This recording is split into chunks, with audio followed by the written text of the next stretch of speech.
Seasoned with Grace Unboxed presents Tune Up Tuesdays. This live weekly event is here to provide you and your family with tools for stronger family relationships. And now, here are your hosts, Doctors Robert and Denise Davis.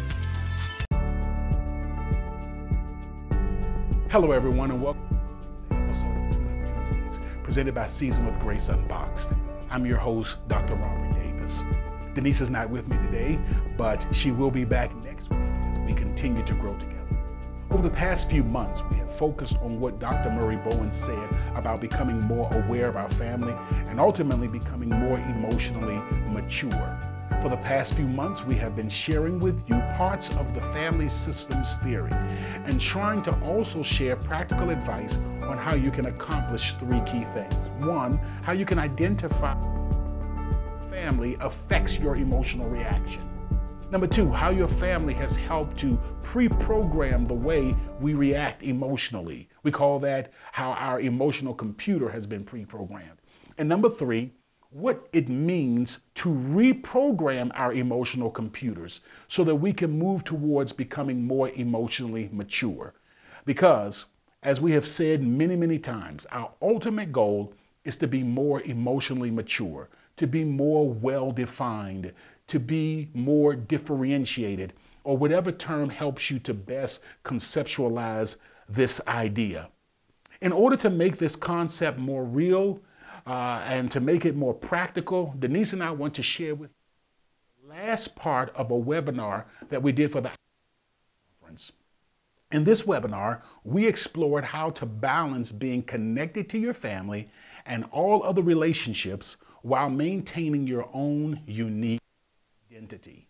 We're going to expand on this and discuss how to obtain this delicate balance in your own life this week. And if you've missed the other two, please check it out on our Facebook page or on our YouTube page, and you can see all three parts of this dynamic series. Here's one way I want you to think about it. What role does the orchestra conductor play? We talked about why the doctor is so important in the hospital and why the quarterback is so important to the team.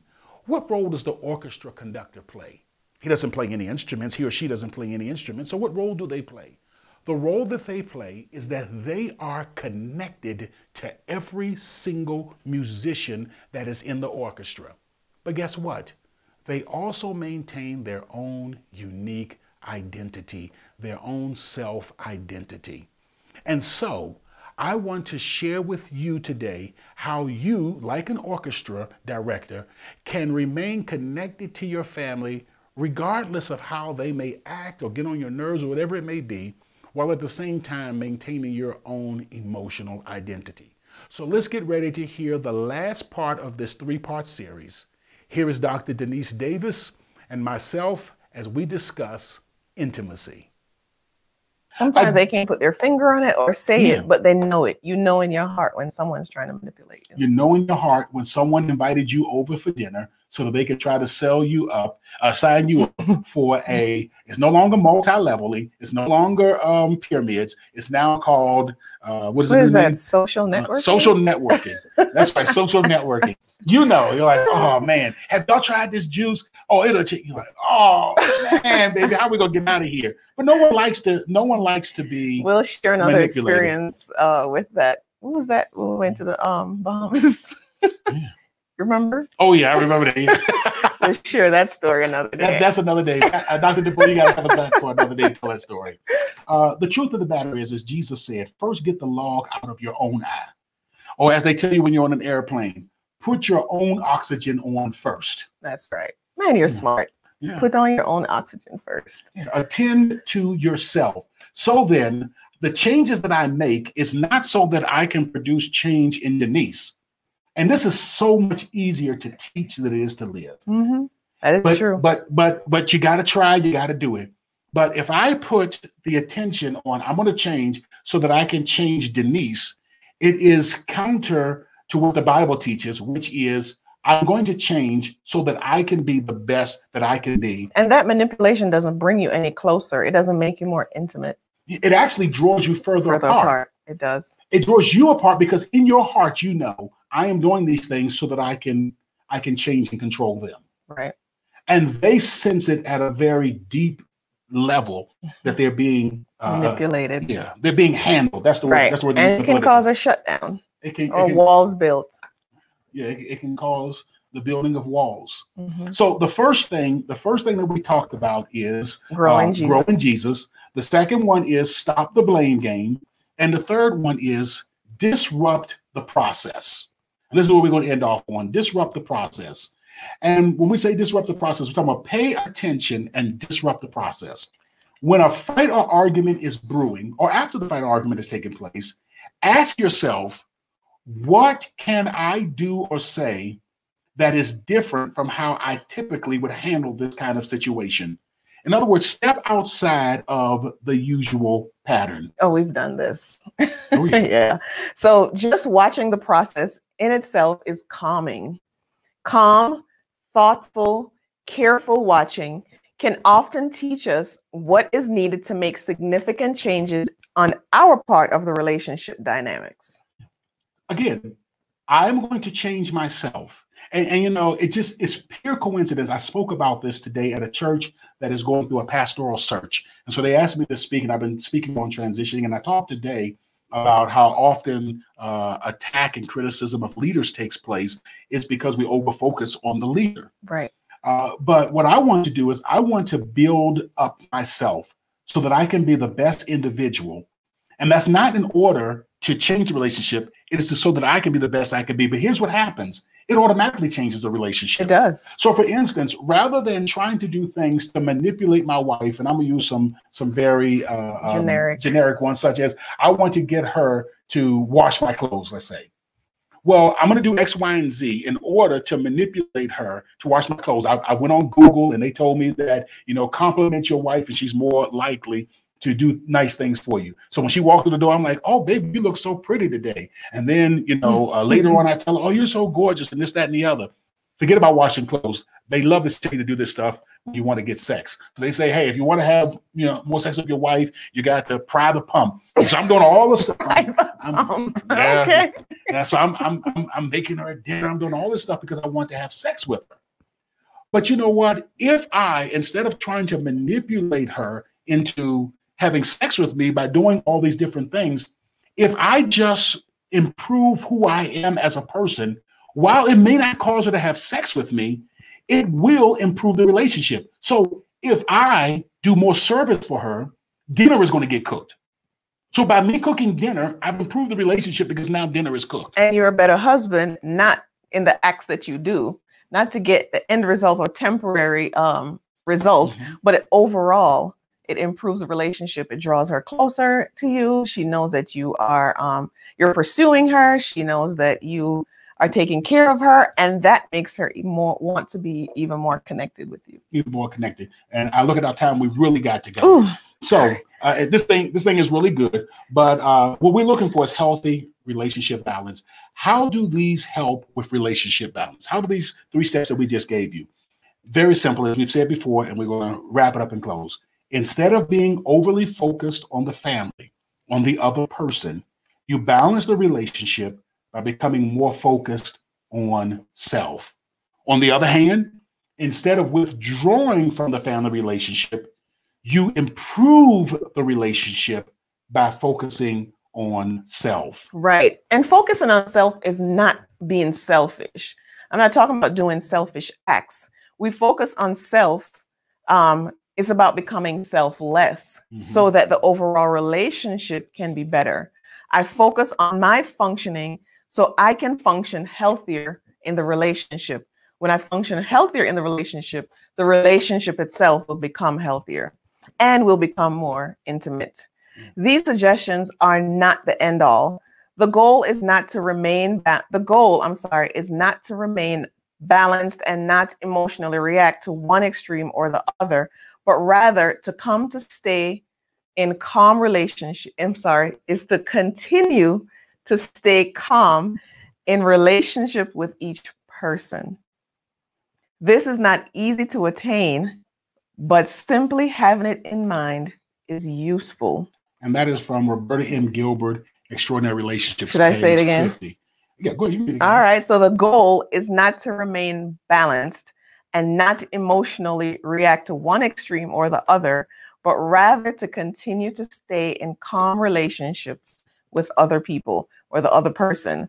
This is not easy to attain, but simply having it in mind is useful. Is very useful. These simple tactics will help you to stay focused on self within the context of the family relationship. And this helps to produce the balance that creates true and meaningful, long-lasting intimacy. And so I would love for you, we do a segment together, an episode on Facebook every week. It's called Tune Up Tuesdays. You can watch those on Facebook under SWG Unboxed, or you can also see us on YouTube with Seasoned with Grace Unboxed, Tune Up Tuesdays, or you can visit our website, www.swg-unboxed.org, or if you want to email us, our email information is info@swg-unboxed.org. That's right. All right, we're ready to open the floor for questions. I think, we can open that back up. All right, I think that we are ready for questions and comments. I need over there. All right. Dr. Defoe, what you got for? Oh, someone. Yeah, I have a few. Don't worry. I got to scroll up to get some of the other ones, but I got a question here that came to me offline. It says, "How do you suggest I deal with my wife not being interested in sex?" Okay. So again, as we just spent time, first of all, the question indicates that the focus is on her not having sexual intercourse with you. And don't get me wrong, I do not want to undermine or minimize or belittle something that is as serious as not having intimacy. But what I want to share with you is, rather than focusing on what she's not doing, I want to challenge and encourage you to focus on what you're not bringing to the relationship. I want you to really think about, how can I be more productive in this relationship? Put the sex and her not having it with you to the side for just a moment. You've got to do this. If not, you're going to be over-focused, and one or two things are going to happen. You're going to continue to pursue her, which is nagging and fussing and begging and pleading, or you're going to get to the place where you say, which is unproductive, or you're going to get to the place where you're just going to withdraw, shut down, and cut off. That as well is unproductive. So rather than focusing on her not having sex with you, begin to ask yourself, what are the unproductive things that I'm bringing to the relationship? Where in this relationship do I need to improve? And what you're going to find is the areas that you need to improve in this particular relationship are actually the areas that you need to improve in just life in general. Because relationships help to show us our true character and what we're really dealing with on the inside. Is the other person is just a meter that shows us what's really going on inside of us. So my brother, my sister, whoever wrote this, I really want you to focus on how you can improve being the best that you can be. Take the focus off of the sex for right now and just focus on being the best that you can be. That's what God has called you for. He's called you to that end. All right. Here's one other question. What do you do when someone gets stuck at one point in the process? I guess that 3-step process you mentioned. Okay. And they're not, I'm glad that you said that. You or the other person. When you or the other person, whoever gets stuck in one step of the process. And again, the process is not a step as it relates to, you do this first, this second, this third. It's not sequential. It's not sequential. Thank you. Dr. Davis is so intelligent. she's the star, man. She's the smart one. Your better half. That is better half. So yeah, so they're not sequential.